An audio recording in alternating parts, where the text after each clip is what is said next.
नमस्कार, news for nation देख रहे हैं आप। आपके साथ मैं हूं रचा शर्मा। 3 दिन की बारिश में पटना पानी पानी हो जाता है। वो तस्वीरें आज भी सबके जहन में हैं और आज भी पटना उसे भूला नहीं। इस बीच एक दिन की बारिश में फिर से पटना के अंदर वो स्थिति ही दिख रही है। आप स्क्रीन पर तस्वीरों में देखिए किस तरह से ये बोट कॉलोनी का इलाका है और कैसे पानी पानी हो गया है। ये तस्वीरें पटना नगर निगम की पोल खुल रही है, उस दावे की हकीकत बता रही है जो कई दिनों से नगर निगम करता आया है। बिहार सरकार भी कहती है कि पिछले बार जो तस्वीरें आई अब वो तस्वीरें नहीं आएंगी, इस बार पूरी प्लानिंग कर ली गई है। क्या कुछ प्लानिंग है, क्या कुछ रूपरेखा है, ये एक दिन की बारिश ही बयां कर देता है। तस्वीरों में आप देखिए किस तरह से पानी लगा हुआ है। महज 3 घंटे 2 से 3 घंटे की बारिश में इस तरह से इलाका पानी पानी हो जाता है। वाटर लॉगिन की समस्या आ जाती है। सवाल है कि आखिर नगर निगम की नींद कब तक खुलेगी, आखिर नगर निगम कब तक जागेगा, क्योंकि लगातार कई बार ये दावा किया जा चुका है कि पटना को इस बार बचा लिया जाएगा, लेकिन ये तस्वीरें बता रही है कि क्या पटना इस बार बच पाएगा।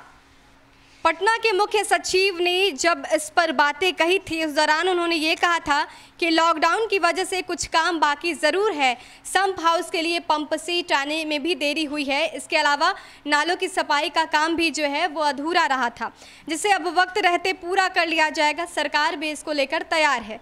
दीपक कुमार ने यह भी कहा था कि कोरोना काल को लेकर बाहर के लोगों के आने की वजह से स्थिति जो है वो अभी नहीं सुधरी है और अगले 4 सप्ताह में सब कुछ जब सेटल हो जाएगा तब इस नाले को भी स्टेबल कर दिया जाएगा, सब कुछ स्टेबलाइज हो जाएगा। अब कब तक खुलेगी नगर निगम की नींद, ये सवाल है और ये सवाल पटना वासी भी पूछ रहे हैं। इसलिए पूछ रहे हैं कि वो डर आज भी सभी के मन में है। डूबते हुए पटना की तस्वीर किस तरह की होगी अब किसी को बताने की ज़रूरत नहीं है, क्योंकि पटना में रहने वाला हर एक निवासी ये जानता है कि वो किस वक्त से गुजर चुका है। जब लोगों के पास पैसे थे तो खाने के लिए कुछ भी नहीं थे। ये भी स्थिति लोगों ने देखी है जब वो रात भर भूखे रहें, सड़क पर सोते रहें, क्योंकि सभी जगह जलजमाव था, खाने की तंगी थी, रहने को कहीं मिल नहीं रहा था। कई बार तो लोगों का रेस्क्यू तक करना पड़ा था, जिसके बाद पटना में नाव से और अन्य तरीकों से लोगों का रेस्क्यू किया जा रहा था। इन दिनों के बाद भी अगर प्रशासन अभी तक सोया है तो ये स्पष्ट है कि एक बार फिर से पटना को डूबने से कोई रोक नहीं सकता।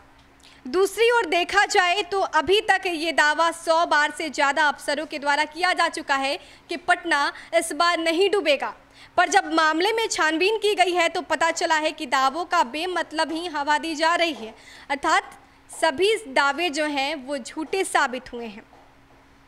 पटना में 65 साल पुराने नाले की सफाई अभी तक ठीक ढंग से हुई नहीं है, जहां तहां उगाही कर दी गई है और अभी तक नालों का जो निर्माण कार्य है वो भी पूरा नहीं हुआ है। कई ऐसे जगह भी हैं जहां पर आधी सड़क को काट कर छोड़ दिया गया है, जिसमें बारिश के मौसम में बाढ़ का खतरा और भी बढ़ जाएगा। वहीं एक और महत्वपूर्ण बात है कि सैदपुर की चर्चा की गई है। ये पता चला है कि वहां पर सीवरेज ट्रीटमेंट प्लांट प्रोजेक्ट के तहत 51 किलोमीटर सीवरेज का कार्य पूरा हो गया है और अभी भी ऐसे बड़े बड़े गड्ढे हैं जिन्हें खाली छोड़ दिया गया है। अब सवाल उठता है कि आखिर जनता राम भरोसे रहेगी या फिर पटना नगर निगम भी कुछ करेगा, क्योंकि जो दावे हैं वो पहले ही खोखले साबित हो गए हैं। एक दिन की बारिश ने सभी हकीकत को सामने लाकर रख दिया है। अब सरकार इससे कितना सबक लेती है, पटना नगर निगम इससे कितना सबक लेता है, ये भी देखने लायक है। देश और दुनिया के तमाम अपडेट्स के लिए हमारे साथ बने रहिए और देखते रहिए न्यूज़ फॉर नेशन। नमस्कार।